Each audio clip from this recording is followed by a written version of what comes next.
अस्सलाम वालेकुम व्यूअर्स, उम्मीद है आप सब खैरियत से होंगे। आज का हमारा उन्वान नज़म जावेद के नाम और इनके शायर हैं अल्लामा मोहम्मद इकबाल रहमतुल्लाह अलैह। अल्लामा मोहम्मद इकबाल रहमतुल्लाह अलैह ने अपने बेटे जावेद के नाम जो है ये नज़म लिखी थी जब वो लंदन में थे। शेर नंबर 2 की तशरीह करते हैं। खुदा अगर दिल फितरत शनास दे तुझको, सकूत लाला गुल से कलाम पैदा कर।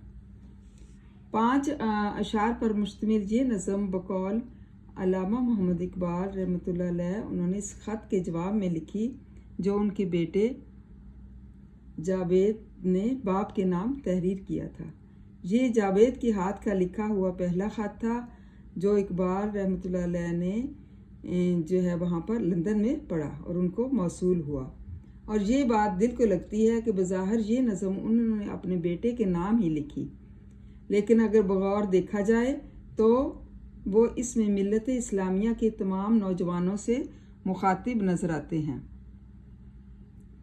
इस शेर में इकबाल फरमाते हैं कि अगर खुदा तुझे मुताला फितरत का ज़ौक़ अता करे तो तुझे लाला गुल से इसकी हस्ती का सबूत मिल सकता है।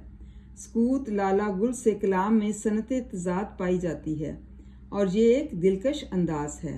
इस बात के कहने का मकसद ये कि अगरचे लाला गुल ज़ुबान नहीं रखते, लेकिन अगर कोई फितरत शनास उनकी बनावट पर गौर करे तो वो ज़ुबान हाल से खालको साया कायनात के वजूद पर गवाही देंगे।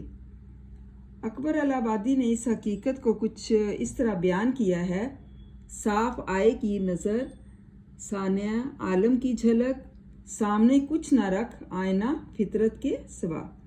मतलब अल्लामा इकबाल ने इसमें बहुत अच्छे तरीके से बताया है कि किस तरह से अगर मुतालिया फितरत का ज़ौक़ जो है अगर खुदा ताला अता कर देता है तो तुझे लाला गुल से इसकी हस्ती का सबूत मिल सकता है।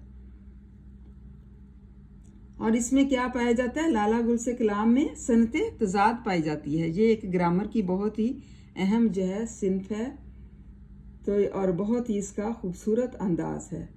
और उनके कहने का मकसद है कि अगरचे लाला गुल तो ज़ुबान नहीं रखते, मतलब उनके तो कोई ज़ुबान नहीं होती, लेकिन अगर फितरत शनास इनकी बनावट पर गौर करता है तो ज़ुबान हाल से खालको सानिया कायनात के वजूद पर गवाही देंगे, मतलब गवाही दी जा सकती है। उम्मीद है आपको तलबा इस शेर की समझ आ गई होगी जो कि अल्लामा मोहम्मद इकबाल रहमतुल्लाह अलैह ने अपने बेटे के नाम जो है वो लिखा था। थैंक यू एंड जज़ाकल्लाह खैर। इसको याद करें, लर्न करें।